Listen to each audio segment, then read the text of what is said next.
the late Gary Marshall, before he passed away, I used to write screenplays and I wanted to meet him so badly. And I got an opportunity to meet him, and not just meet him, but there was an awards dinner and my seat was placed right next to him during Oh the my awards dinner. goodness. And I got to sit with him for a whole night and Okay. talk to him. We sat there and we talked the whole time. And he said, send me your scripts. I want to read them. And I did not feel confident enough in what I wrote to send it to him. I look back at those things. I said, I need some more boldness in my life. I need to bring back that audacious little girl. Welcome back to Underrated to Unstoppable.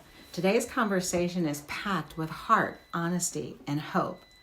I'm sitting down with Alicia Couri. She's an entrepreneur, a speaker, a coach, and the founder of Audacious Concepts and Red Carpet CEO, to talk about what it really means to rebuild your confidence, reclaim your power, and show up boldly after life knocks you down.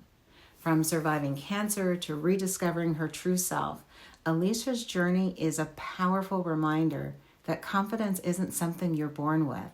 It's something you choose every single day.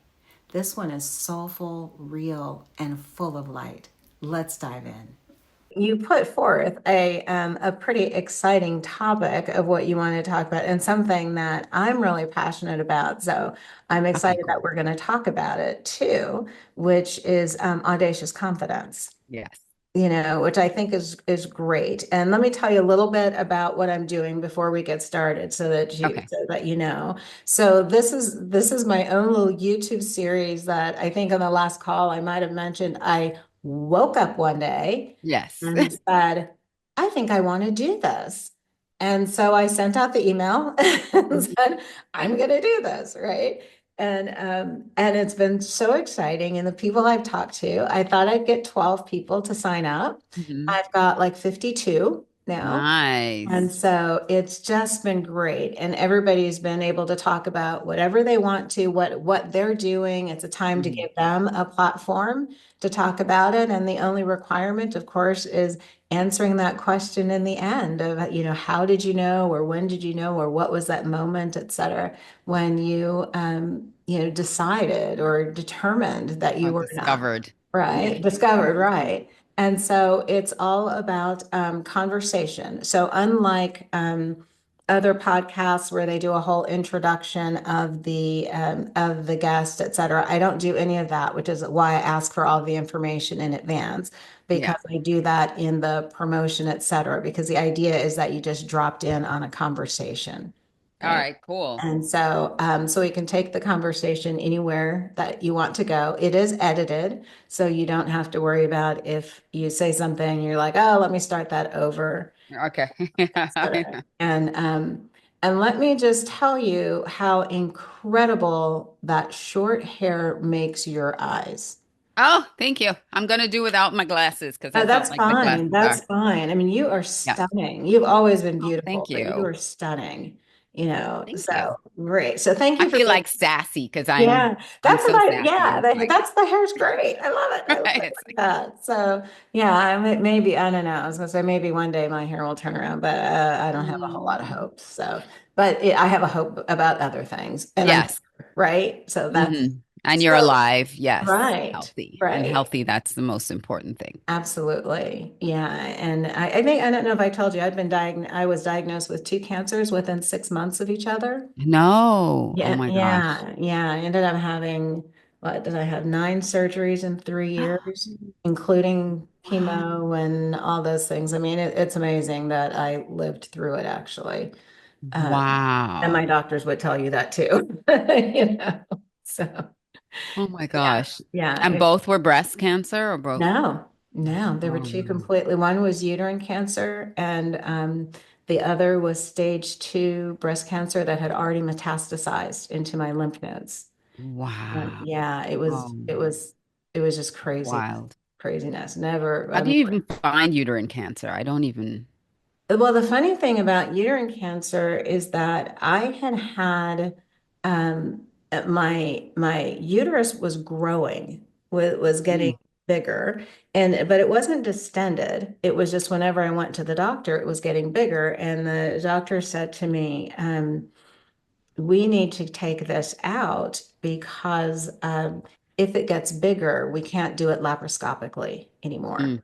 And she said, we'll have to do that long scar and this and that, and I've got a significant amount of vanity going on. So, I was like, let's not do that. So my doctor said, don't worry, we don't think it's cancer, don't worry about it. And so the day of the surgery, he came in to do it, and they ask you, what are they doing, and so I said, oh, we're having this. And then they said, are you keeping your ovaries? I said yes. And my doctor came in and said, no, we are not keeping your ovaries. And I'm like, oh my gosh, no. Right.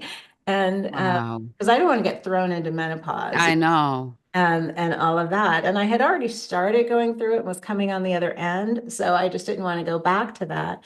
And he said, do you really want to keep them and end up with, ovarian cancer? He goes, I don't think you want that. And I said, fine. And he had a horrible bedside manner. But so he took everything. And then Mm. 6 months later, when I was diagnosed with breast cancer, all I could think was, thank God I don't have my ovaries. Right. Yeah. Because that could have been the next cancer. Yeah. And Wow. that's a tough one. So anyway, Oh, onward and oof. upward. Oof. Yeah. Right. Yeah. So in your information you gave me like three titles. Like you have one title, but you've got like three titles. You've got everything going on. I do. So, Tell me what I put. I well, let's see. You gave me, I have to look at it. So you gave me that you were doing, of course, what we're talking about with, Audacious Confidence, which I thought right. was great. But then you've also have Audacious Concepts, right? Well, Uh, that's my business. So my company is Audacious Concepts and my other okay. company is Red Carpet CEO. So I Okay. have, right. So under Alicia Couri, Audacious Concepts is my, what I do is the Okay. consulting and coaching under Uh-huh. Audacious Concepts. And Okay. under Red Carpet CEO, that's my digital media. Okay. Love that idea. So, Red yeah. Carpet CEO. Tell me about that. That's pretty cool. Oh, so our digital media Mhm. platform is where we talk about personal branding. I do Mhm. some development work around personal branding and getting visibility on podcasts, on network television, on web shows. And back in the day, I used to help people book themselves on Mhm. TV. Mhm. But right now, what I do is I use the same kind of techniques to help Mhm. people really understand how to be visible, how to step into their own confidence so that they can step in front of the camera and do interviews. Because I was petrified. I was Uh-huh. petrified of people seeing me, hearing me, being visible, being like, I didn't even believe that I was beautiful at all. Oh my I gosh. didn't even think that Mhm. I had anything of value to share. And this isn't so long ago. I'm talking about even into my early 40s. I didn't feel Right. like I was beautiful and I didn't think I Mhm. had much to share. I was doing hair and makeup and wanted to do more, but Mhm. um, really my own insecurities limited me from moving forward. Interesting. So, yeah. So how do you That's go my story. from, not having the security yourself to then starting this platform and doing it authentically, right? Yeah, so that's really a journey. And it really started with coaching. Okay. So I wanted to I wanted to improve my brand Mhm. as a makeup artist and hairstylist Okay. because I wanted to get bigger clients that would pay me more Hmm. and get more visibility for my company, not for Right. me, for my Hmm. company. Okay. And so I kept in the background of my company and I would put AC Beauty was out there, but not me. Hmm. And I heard about this program with branding. And I said, okay, I'm going to sign up for this program. But what I didn't know that wasn't a company branding Hmm. program, it was a personal branding program. Ah. And she started asking questions about me. I'm like, and it was so uncomfortable. And but you know when you're ready for something and you don't know that you were ready for it? It was Absolutely. really uncomfortable, but I knew I needed to do it. I knew I needed to answer those questions. I knew I had to stop running away from going deeper. And that's kind of how it all began for me.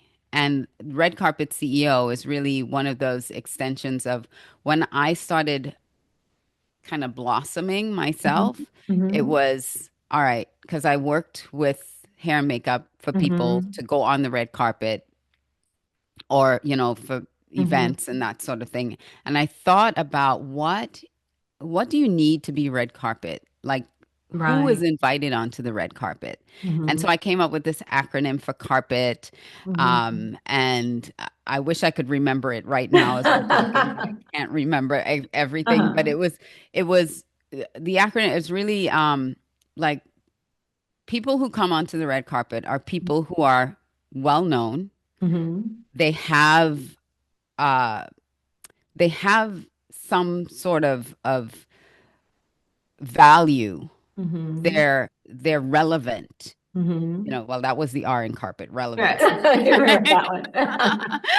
They were top of mind. They Uh-huh. were, so I had this whole acronym for carpet, and I thought, Mm-hmm. okay, red carpet CEO, because I wanted to work with leaders and leadership. So Mm-hmm. it was all this thing about being visible, being relevant, being top of mind, being uh, someone who everybody wants to be around. And those are Right. people who get invited onto a red carpet. It's just not Mm-hmm. any old nobody that's Right. brought on Right. there, Mm-hmm. right? So it was this whole idea of the red carpet, creating your personal brand to be that red carpet CEO, to be the Okay. one that people want, that are inviting you to things and Right. that is top of mind to get the business and that. Mm-hmm.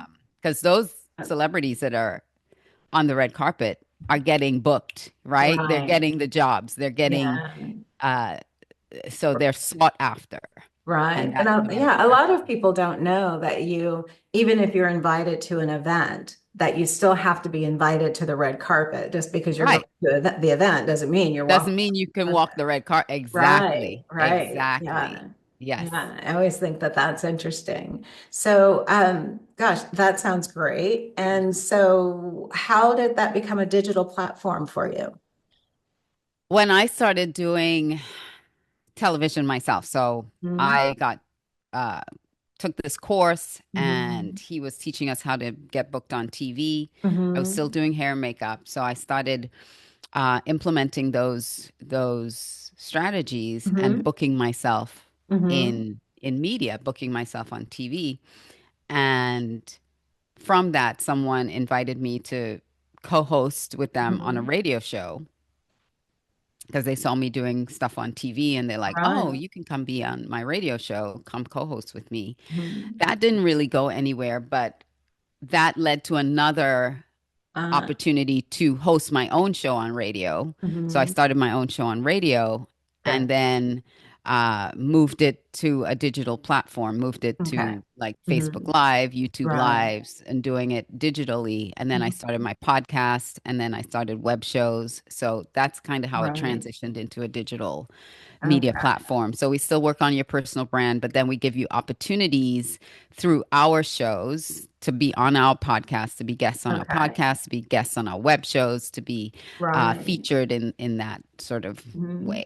So Oh, well, that sounds great. That sounds really great to be able to turn it into something. So I'm sure our viewers will be saying, okay, well, how do I get booked on something? So just give me one piece of information for our viewers who might be looking for something like that. What's the one thing that you would say, here's what you have to do, right? And it may not okay, leave being booking booked, but it's a part of the process. it's part of the process. So if they want to get, let's say you want to get booked for an interview on television or you want to get booked on a podcast, you have to really think about what's in it for them. What's in it Right. for the viewer? What's in it for the listener? Mhm. And how does it relate to that station or that podcast that you're trying to Okay. get booked on? Mhm.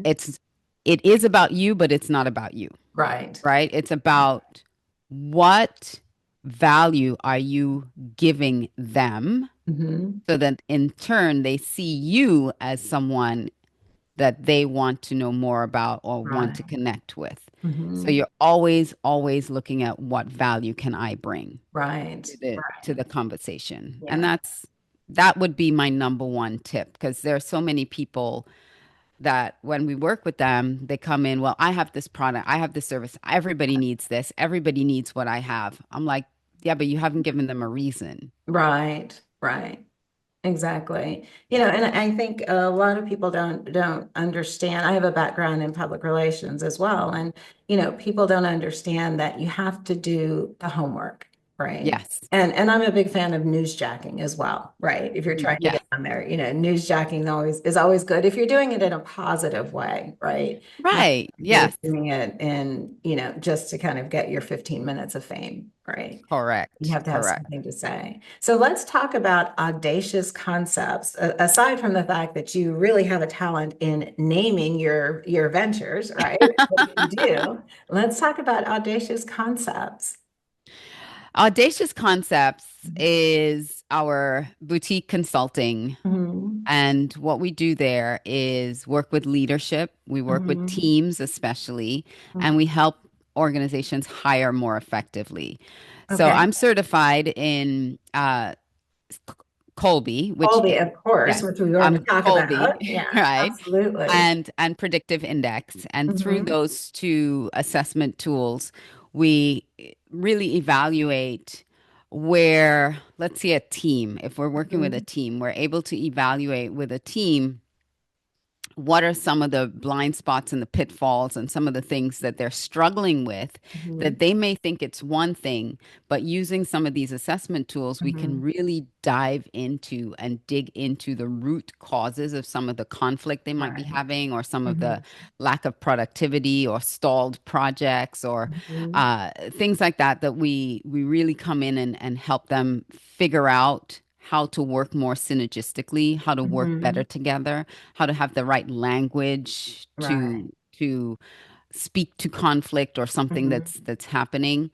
So that's our boutique consulting, and then we help hire more effectively. Again, we use some of these tools to help you understand the role that you're hiring for. What Right. are the requirements of the day-to-day activities that Mhm. they need to do to be successful? And then Right. if they're a culture fit, will they fit within the team? So Mhm. we use these to really help organizations uh, pick the right people, the right candidates that are going to work and uh, help really grow the business or help the business flourish. So that's what we do on that Yeah. side of it. Yeah, and with the Colby and I'd like you to talk about that a bit because I think a lot of people are familiar with Colby, but not enough.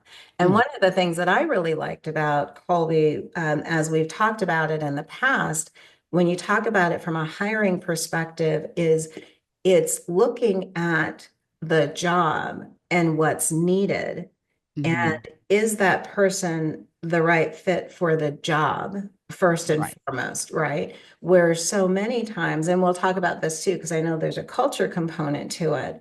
But many people start at just are they a fit? And not even necessarily are they a fit in the culture. It's just are they a fit? I personally happen to think that's the wrong way to go, just that general fit, but we can talk about that.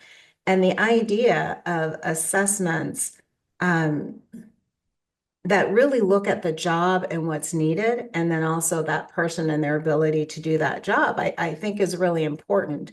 There are other, and they're all reputable, but there's particularly one assessment out there that I'm really not a supporter of. But it's not any that you're involved in or that I'm involved in. But let's talk about Colby and what makes it special, what makes it unique. Absolutely. Yeah, there are tons of assessments out there. There Mhm. are a few that are validated for hiring, though. So Mhm. you have to, if you're using an assessment tool for hiring, you have to make sure that it's validated specifically for hiring. And Okay. that's where it's non-biased based on Mhm. age, race, gender, anything. So it has to be validated for specifically for hiring. And then When it comes to Colby, the magic in Colby is that it measures a part of the mind that no other assessment purely measures.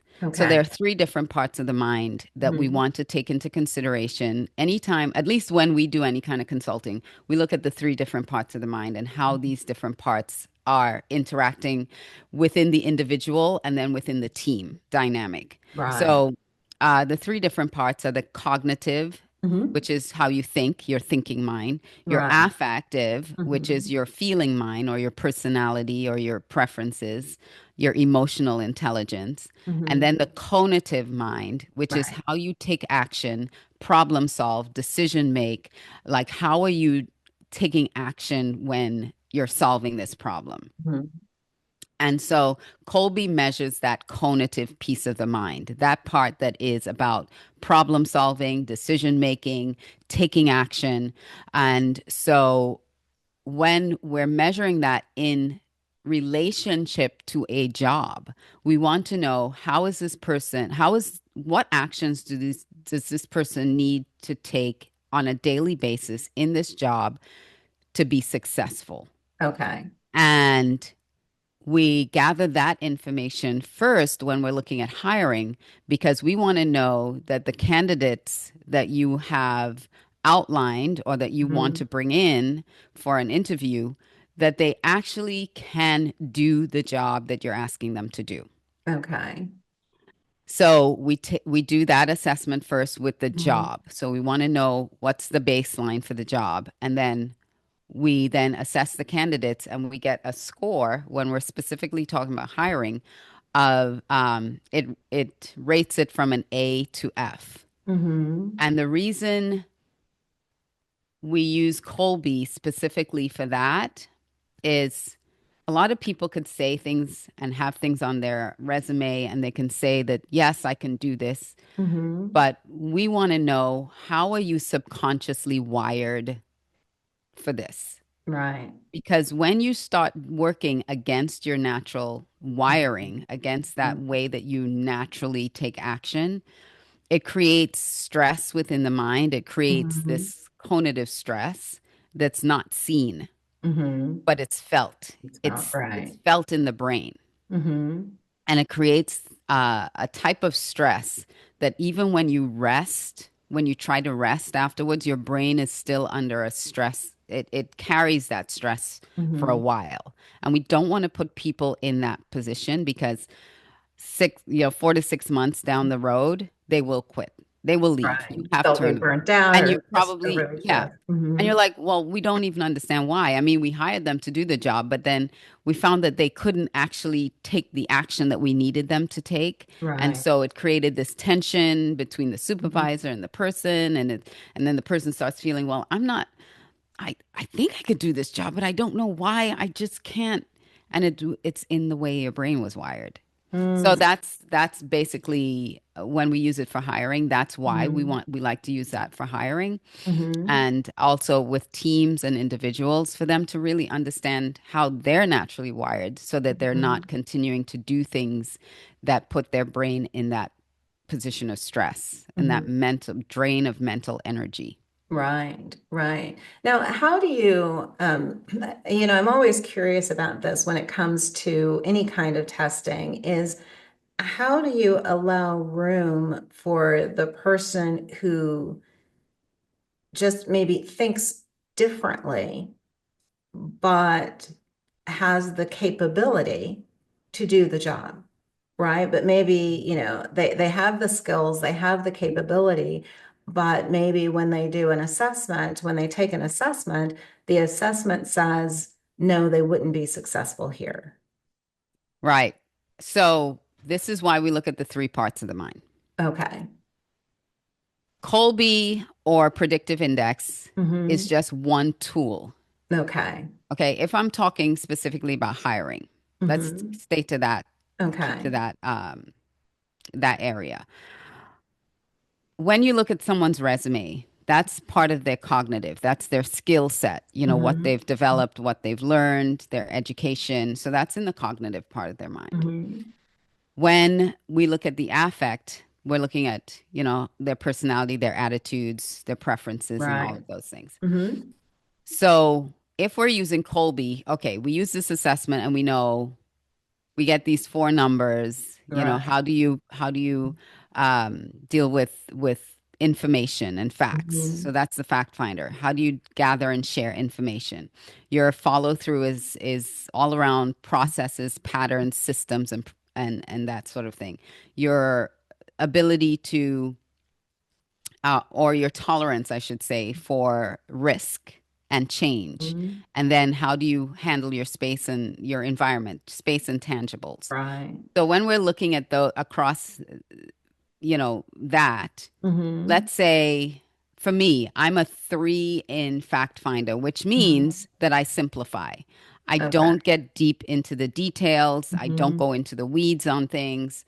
But can I? Mm-hmm. Absolutely, I can. Okay. Mm-hmm. But if I'm doing that every single day, that's my job. Like I have Uh-huh. to go deep into the weeds every Mm-hmm. day and do a lot of research, a lot of details. That's going to burn me out by the end of the week. And Okay. that's not going to be successful. And I'm going to Mm-hmm. hate going to my job. Right. It's not that I can't do it, and it's not Mm-hmm. that I don't have a skill set that I've developed over Right. these many years of how Mm-hmm. to disseminate information and go deep into information. I need smaller chunks where I Right. do that type of work. I Mm-hmm. cannot go deep, deep, deep every single day. Right. So that's really what we're assessing. It's not that we're looking at whether or not someone's capable of doing the job. Okay. What we want to know is how much stress is this going to be putting on you day to day, Mm-hmm. where it's going to become unsustainable for you, Right. Okay. That makes perfect sense to right? me because I think, even just with the topic of this whole show, some of the things that's coming out when I talk to people is that maybe because we're raised with a lot of shoulds, Hmm. we end up putting ourselves in situations or jobs that we're capable of doing, but we don't pay attention to what is the Impact. impact of that Right. on us. And I think Correct. that's when we find ourselves in these kind of crazy situations. And I think that increasingly, women are discovering that they're doing that, and it puts even that much more stress on us. And to me, I'm not a doctor, but even that much more damaging because it's just reversing our own self-belief, right? Correct. And And then we feel like, wait a minute, I thought I was smart. Why can't I do this? It's right, right, it's right, not, it has exactly. nothing to do with whether or not you're Mhm. smart. Right. It's It's how your brain is wired to actually mhm. uh, take action. Right. And you want to put ourselves in a position to succeed in that. And that's why when I talk about audacious confidence, Hmm. because that's my whole movement, it's on audacious Right. confidence. It's knowing Right. yourself and being comfortable enough saying, you know what? No, I don't, I no, I'm not doing that. Because Right. that's not going to be the best use of my time or talent. Right, right. So tell me about Audacious Confidence and your movement, because I think it just sounds, what little I know sounds fantastic. So tell us about it. Confidence is something that we're all born with. We are Mhm. all born with a seed of confidence. Okay. If you look at any baby, there's no baby that's ever born that sits in its little space and says, "I'm Mhm. not going to cry loudly because that might disturb everybody." Right? I'm Uh, not gonna. mhm. Right? They just Right, wherever they are, they have right, a need. They let you know I have a right. need. Hmm. So that's innate. That kind of I'm letting everybody know that I need something is within Right. all of us. But Hmm. over time, we develop these cues and Hmm. what's appropriate, what's not appropriate. And for some people, that really stifles them. I know that happened Hmm. to me. I got really stifled. And for some Hmm. people, it they don't care. It just, Right. the way their makeup is, they just keep Hmm. growing their confidence. Right. So for those of us who feel that our confidence has been a little stifled and we start believing the wrong things about ourselves, I've kind of stepped out because I had so many limiting beliefs, and I questioned my own confidence for so long that I started this process of really making bold moves for myself Mm-hmm. to step into confidence when I didn't feel it, when I didn't Right. feel like I was confident enough to do something. And that's where the audaciousness comes from. Mm-hmm. Because as a little child, as a young child, as a 3-year old, I was very audacious. Mm-hmm. But I wouldn't go into the whole story of how I, s- I Well, I'm lost going to it. ask you what You know, I'm stifles gonna. you I being grew up in audacious. Australia, so I'm Okay. from Trinidad originally, and my Uh-huh. family moved to Australia when I was younger. Well, first Mm-hmm. of all, my mom cut off all my hair because she said it was unruly and that it was just as unruly as I was because she would comb it, and within 2 minutes, it was like a big frazzled mess because I have Right. that Okay. thin, frizzy hair, and so first thing as a 4-year old, I hated my Mm-hmm. hair Right. and didn't know what to do with it. And Mm-hmm. then the second thing was we moved to Australia in the 70s when nobody had really seen anyone that looked like me or sounded like me. You know, Right. we were darker skinned and so as a 5-year old, when I started school, I got a lot of questions that I didn't know how to answer. I got a lot of questions about my skin color, about my hair texture, about my accent, about everything about me was questioned. And Mm-hmm. so that made me feel like everything about me was wrong Right. because I didn't look like anybody else Mm-hmm. in Mm-hmm. my class or, so Right. I started to kind of shrink into my own shell Mm-hmm. and wanted to just disappear. I Mm-hmm. remember feeling like I just wanted to disappear. I didn't want to Uh, be noticed. yeah. Mhm. I know And that feeling actually. right. And so a lot of women have felt that over time in their lives. And so audacious confidence is just really I have a show called Unleash Your Audacious Confidence. I have a leadership podcast on audacious confidence, and it's just to me it's a reminder that there are opportunities that if only I would be bold enough to step out Mm-hmm. and step into it, that I can build my confidence as I grow. I can as I Right. go, right? The Mhm. more you do something, the more confident you become. The more you practice something, the more confident you get in it. So Mhm. it's just a reminder for me, audaciousness, step out, make bold moves, and then the confidence is already inside of you. You just need to develop it. Mhm. And so I have these 7 steps. It starts with knowing yourself and loving yourself, and then uh, preparation. What is your passion and your purpose? Mhm. Understanding your spiritual tags. That's your Mhm. talents, your assets, your gifts, and your skills. Mhm. Um, know what you're resisting. What are those Right. resistances that come up for you? How do you handle resistance? Building yourself an alter ego. That's one of my favorite things. Building an Yeah. alter ego for yourself when you don't feel like you could do something, your Mhm. alter ego can step out and do it. Right. And Right. then finally the last one is knowing the power of yes and the power of no. Like Mhm. what does when you really understand from number one, knowing Mhm. yourself and loving yourself, you know Mhm. what to say yes to and you know what to Right. say no to. So it kind Right. of wraps itself back around into a Yeah. circle. So yeah, I tell all the people all the time, especially my clients that I coach, and particularly women, that no is a complete sentence. Correct. Right. We so often will say no, but da, da, da, But and we feel like we have to explain it. we And I have to tell them, explain yeah. why. And I say no is a complete sentence and silence is your friend. Right. So say You no, have to stay silent. learn. You have You to absolutely practice those do. things. Right. So You what made you decide um, to be audacious?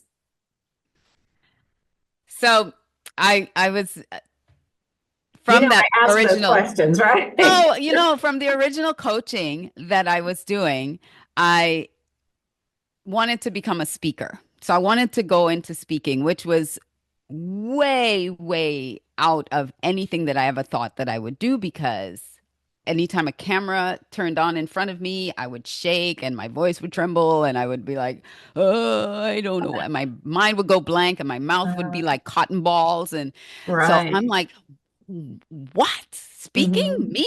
I don't know that I would ever do that. But when I made that decision, my coach told me you're a speaker, and I was like, no, no, I'm not. But when I finally made the decision to do that, I took a course on speaking. Of course, you Hmm. wanted to get Right. my skills together, Right. Either that or you and wanted to put it off by learning more and more. right, right.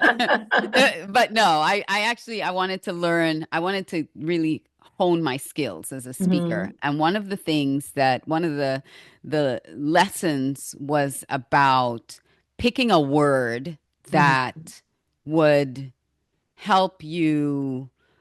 Whatever it was, I can't remember exactly Hmm. what the instruction was, but it was about picking a word.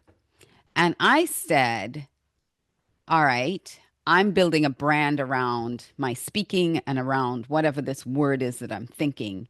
And my my makeup company was AC Beauty. So I said, Hmm. okay, I am already A, confidence is C. Actually, it was courage at first. Hmm. Courage is C. So what can I think of that's an A word that would keep me in that AC kind of a Hmm.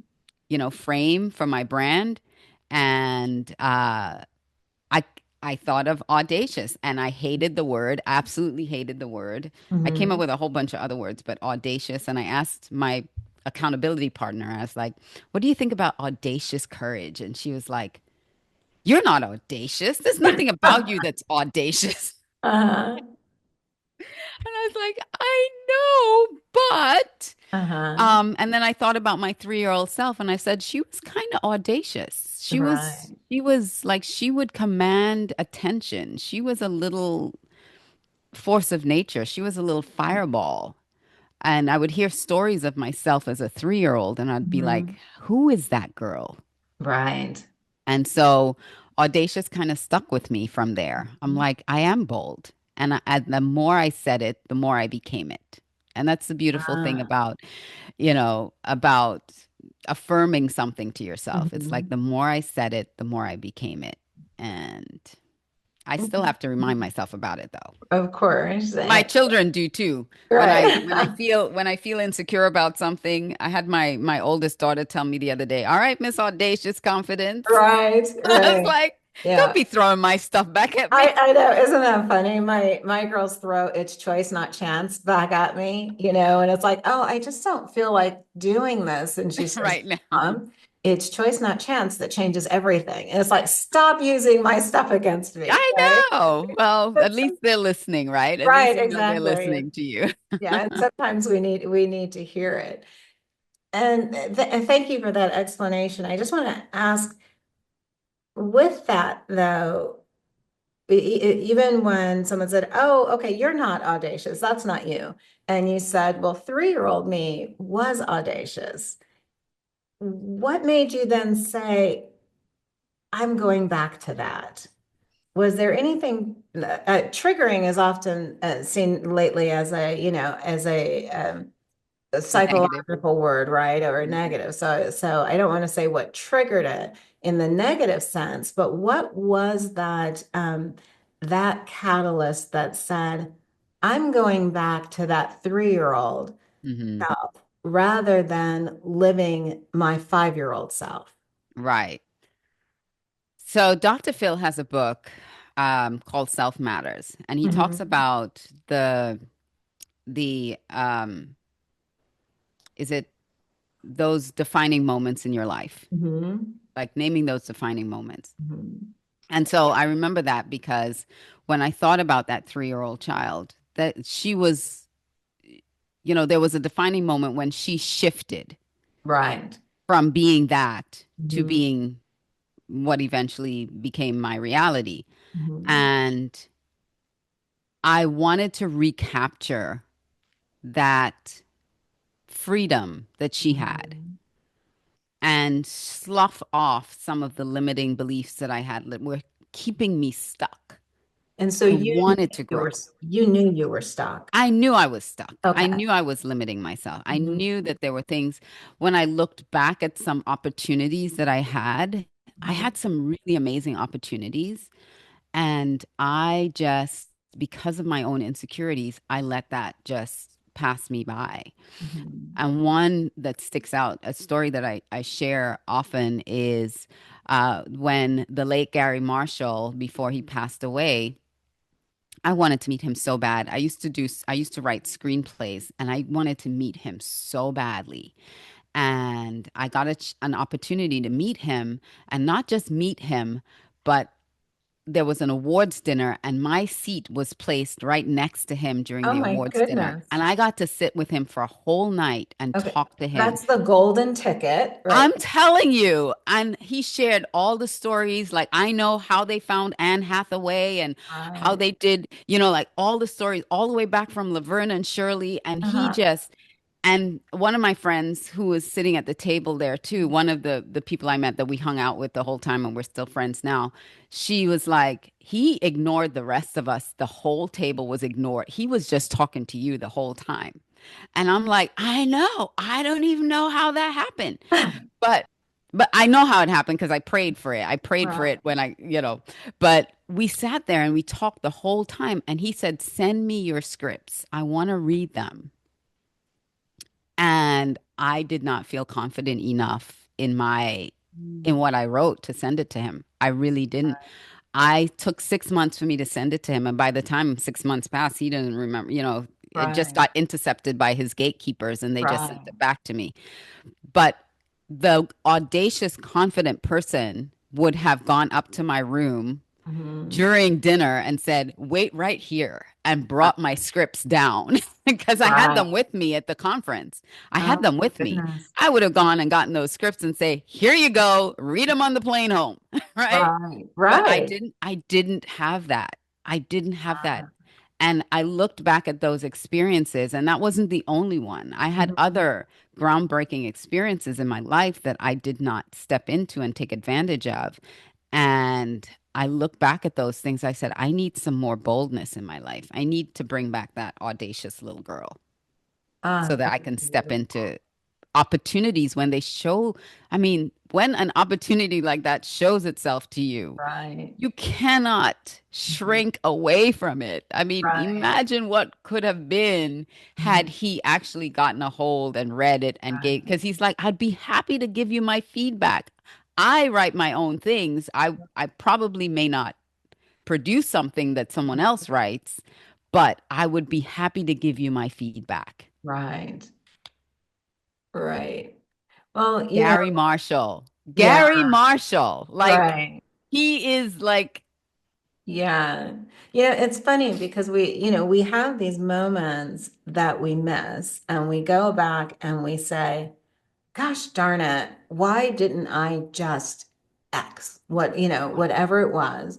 But at the same time, I always believe that we're being prepared for something in our mhm, lives and that at the right time, things unfold. And where I get lost is, because we all have free will, right? right. And so where I get lost sometimes is when are we executing that free will and getting in the way of what the universe is laying out for us? Mm, Right. And I think that sometimes, that's where the regrets come from, right? Is it that, with Gary Marshall, was that supposed to happen that you didn't respond, or were you delaying kind of your fabulousness, right? By exercising your free will to not exercise your free will. Do you know where I'm going? yeah, I know where you're going. And the I did a show. I'm gonna say answer it this way because I did an episode of one of my shows recently with my sister on forgiveness. Mhm. And my sister had a situation where she lost her third child during childbirth and almost died. Oh my gosh. And I asked her about, if she had to to forgive herself for the decisions that she made that led up to her, because they induced labor. Mhm. And she's like, you know, my first instinct was, why did I induce labor? Why didn't I just let it happen naturally instead of setting the appointment to have this done? Right. And then she said, you know, but I couldn't go there. I Right. couldn't go there. Otherwise, I couldn't move forward. Hmm. And so if we stay in the what ifs, Right. it's hard for us to move forward. Hmm. That opportunity came. It was a phenomenal opportunity, but Right. I cannot continue to think, what if that happened? Because then that would not allow me to move forward. Instead, I have to press into what I'm doing now and Right. say, that was a great opportunity. I missed it. I'm Mhm. not going to put myself in a position that when an opportunity like that comes around again, that I'm going to miss it. I'm going to recognize it. I'm going to step into it. I'm going to be bold and I'm going to take it. So Right. that's the lesson that I Right.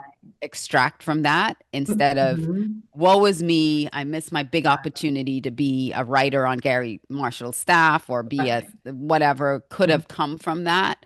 Right. Um, who knows? But it was such a valuable lesson for me, and that's not the like I said, not the only one. I mean, Right. I was working at MTV Latino when it just Mhm. started in Miami. I was one of the wardrobe stylists at Mhm. MTV Latino, and did nothing with that. Like, I had opportunities to go deeper into that space, and I did, again, shrunk into a corner when the opportunity to do more arise.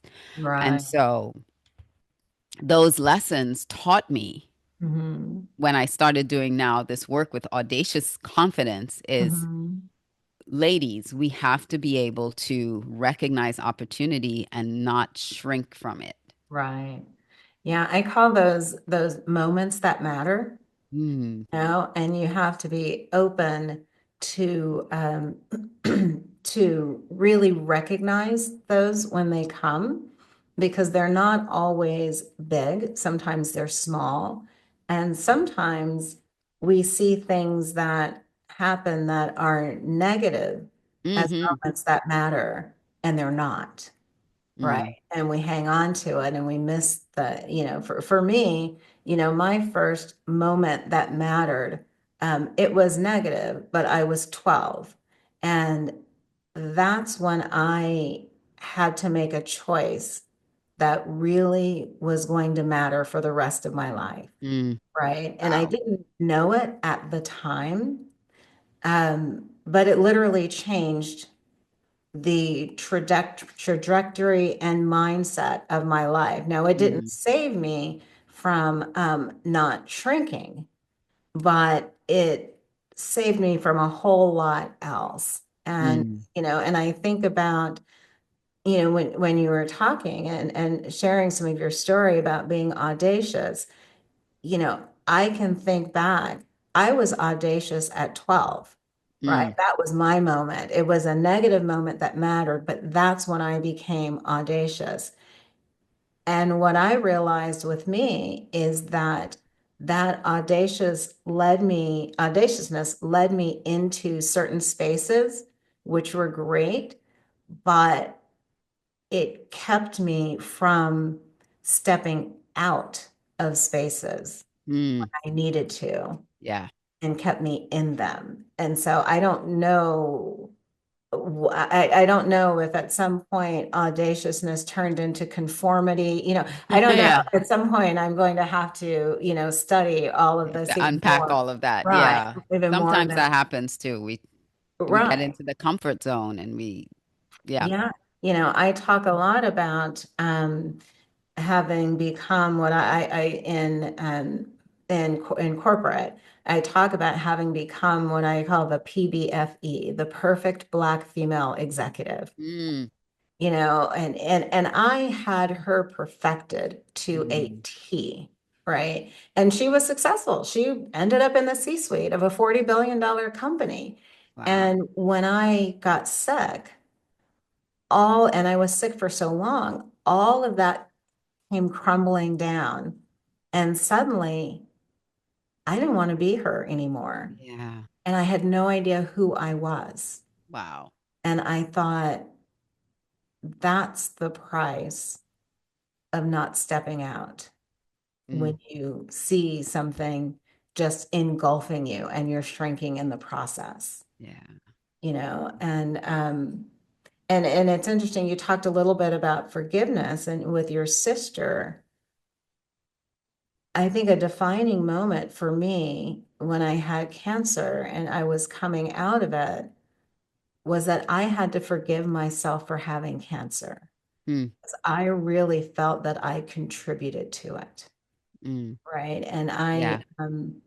And somewhere deep inside, I knew it. Yeah. Right. And it's not, a lot of people think, oh, it's I was smoking, I was doing this, I was doing that. It was none of that. Sometimes it's emotional. It was We bury that emotional stuff and it right. turns it manifests in your Right. body. And Hmm. people don't recognize that, it impacts your immune system. We all Absolutely. have cancer cells in us. Yeah. And are we living a life that allows them to grow? Right. Right. And Yes. take over. So with your audacious confidence, which I love, what are you hoping to do for women? Because you mentioned specifically women, that you're passionate Yes. about helping women. So a couple different things. As a speaker, of course, speaking to audiences Mhm. of women, but also on our platforms for Red Carpet CEO Mhm. is offering a platform for them to come and speak on our shows, on our podcasts, and also consulting and coaching them through that process. If they do feel like they need to be on a podcast or web show, or they need some kind of visibility or presence and not sure where or how to do that, Right. that's something that I work with our guests on and work with them so that they can take whatever we do and then duplicate it elsewhere. Mhm. So it's not just come be a guest on our show and a story. We're really working with you now to create these episodes so Mhm. that you can now pitch it to other Uh, media outlets, other places, and step into your own power and your own boldness and your own audaciousness and start actually putting yourself out there more. And if you are someone that already puts yourself out there and you want to be on the show, kudos to you. Come on, we invite you to come on in. And maybe there's just some polishing of some of the narrative or some of mhm. the sound bites or things like that that we can offer to you. But we're building a platform that allows women to come in and share their brilliance because too That. many women um, they I don't want to use the word suffer, but too many women are afraid of self-promotion, afraid to Right. talk about how brilliant they are, or how accomplished they are, how wonderful their services are. And so we want to shine a light on that and spotlight you. Well, that is, you're doing God's work, because Yeah. so many women, we've been taught, don't talk about yourself, don't advocate for yourself, don't talk about your accomplishments because it's unattractive, Hmm. it's this, it's that, and my husband is a PK, a preacher's kid, and so humility is Yes. really important to him. And and he does not think that I have enough humility. And I tell him I can't afford humility, right? Well, humility is different. I think there's a misconception about humility when you are sharing your strengths and your gifts and your ability to do something and you're sharing it from a place of power. Right, That does not exclude you from being humble, from being a right, humble person. I right. don't think they're mutually exclusive. Hmm.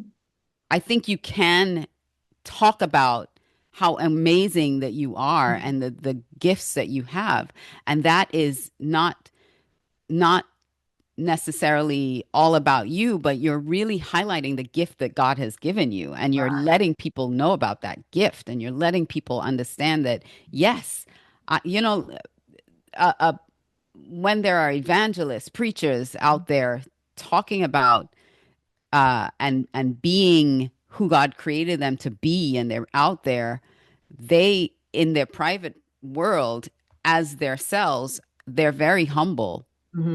Right. And in our private lives as ourselves, we have humility. But when you're trying to sell something, and when Right. you're trying to not just sell for the sake of money, but when you're trying to influence, Right. because influence is a sale too. When you're trying to influence someone into an idea of an ideology, you Right. can, like you said, you can't afford to be quiet about it. You Right. can't afford to be no to not say that, listen, I'm the best. You want to work with the best, you got to come to me. I'm the best at this. You can't Right. afford to do that stuff. You have Absolutely. to be able to say those things Mhm. for people to buy into it, to believe it, to come to you. Now, Right. if you don't have proof of the pudding, if you can't actually do it, then that's bragging. That's not Yeah. humility, Yeah. right? Then That's a different that's a story. whole different thing. If you can't actually back up what you're Right. saying you can do. Hmm. So I think, in my opinion, he Hmm. might have a different opinion, but I don't think they're mutually exclusive. Like Right. self-promotion and telling people about your gift and your genius and how incredible you are at something does not mean that you cannot also be humble. Right. I'm glad you put it that way because I often say to him when we're talking about it, it's like, I really feel like I'm sharing something that you or the person I'm talking to needs to know. I'm not Mhm. bragging about it, right? I'm not just beating my chest. I'm Right. actually sharing something that I think can be Of value. It's you. something Right. that's incredibly Right. valuable. Right. Yeah. So I'm glad you It's put like it that don't hide it under a bushel, way. right? Right. The Let word your says, light let your shine, light right? shine. This little How light do of you mine. shine? Right. How do you shine your light Right. in uh I'm trying to actually, since you brought up Jesus, I'm going to Yes. because even though Jesus was not, look at me, look at me, look at me, Jesus walked in power. He was Absolutely. very powerful when he was walking this earth. And so he said, I am the Son of God. Right. He declared that Right. boldly in Declared the that. synagogue. I am the Son. And everybody, all the Pharisees, everybody's like, who does he think he is? Right. How dare he? Yeah. Right? So, how do you line that up with humility? Mhm. He boldly proclaimed what he Right. was. Right. And shouldn't we all? Shouldn't we all boldly proclaim who we are? Right. And yet still walked in humility. You still, care for the sick. You care for people. you Mhm. you you know really understand what humility is. Mhm. And it's not just this facade of being demure or Right. being quiet. That's not Mhm. humility. And Right. I get on my little Uh, soapbox when no, when I, people I'm when loving people this. start Yeah. telling me about audaciousness and not Right. being humble. I'm like, Right. you don't know me. Right. Well, and it's funny because for me, I say, I grew up in the church and, you know, I sing that little song, this little light of mine, I'm gonna I'm let it gonna let it shine, shine. but almost every day, right? I just want to remind myself that there's Yeah. no reason to hide, right? No, there's absolutely no reason to hide. Now, I've taken up way more of your time Yeah, that's okay. than I would, I because it enjoy always I enjoyed the happens, conversation. I know there was you something know. else I had to be at, but this was Oh, perfect. I'm And I so know sorry. you have a question you have to ask me Yes, before. I do have to ask you, tell us about when you knew that you were enough. And my answer to that question is it's a daily reminder. It's a daily thought that I have to have whether Mhm. I'm enough. So if I am doing something and I feel like I have to do more, I have to stop myself and say, wait a second. Are you doing more for the sake of because you feel like you're not enough, or you're doing more for the sake of excellence? Like, do you Right, go this extra step for excellence, or are you going this extra step because you don't believe that what you did was enough? right. And so Um, I think I only started stepping into that kind of me being enough more recently. I think probably in the last 5 years or so. Um, and when I did a pageant at 50, my very first time. I'd never been a Oh, pageant girl, wow. never done a pageant Mhm. before. And at 50, I did this pageant, and one of the ladies there, her platform was I am enough. Mhm. And she really made me think about whether or not I was enough. Mhm. Because like I said earlier about audacious confidence being a reminder of opportunity, am I Mhm. stepping into this?